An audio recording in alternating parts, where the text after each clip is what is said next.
A l'Hospitalet hi ha més de 80 colònies de gats de carrer, uns animals que cuida l'entitat ProGat. Aquesta gestió és pionera a Catalunya.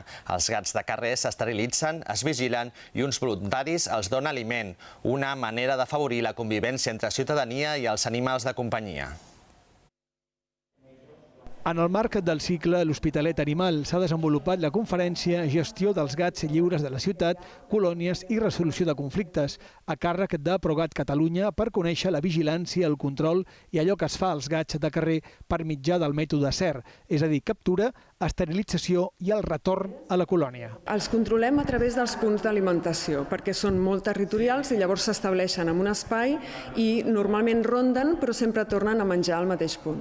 Els gats de casa, doncs, el que intentem és que la gent els identifiqui, o sigui, els xipi, els hi posi collars elàstics amb el nom, amb un telèfon, perquè si surten a rondar doncs es puguin localitzar i sobretot que els esterilitzin perquè si surten al carrer doncs no fomentin que hi hagi noves camades i més colònies. L'Hospitalet és una ciutat que potencia la col·laboració amb les associacions protectores d'animals i fa campanyes de sensibilització ciutadana en una feina que es fa a tres bandes.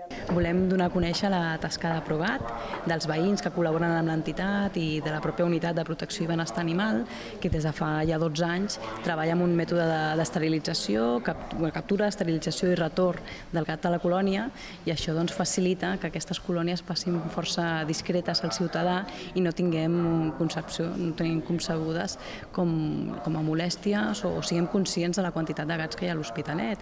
I veritablement és per la tasca de gestió ètica d'aquestes colònies de gats a la ciutat. L'Harmonia també ha acollit una mostra anomenada Amagats per explicar com es gestiona una colònia de gats. Doncs aquesta mostra exposa com es gestiona una colònia de gats, què ha de fer la població quan té gats domesticats a casa i què és el que fan els ajuntaments per gestionar els animals que viuen al carrer. L'Hospitalet té més de 80 colònies gestionades per ProGat amb la col·laboració dels veïns i voluntaris que se n'encarreguen.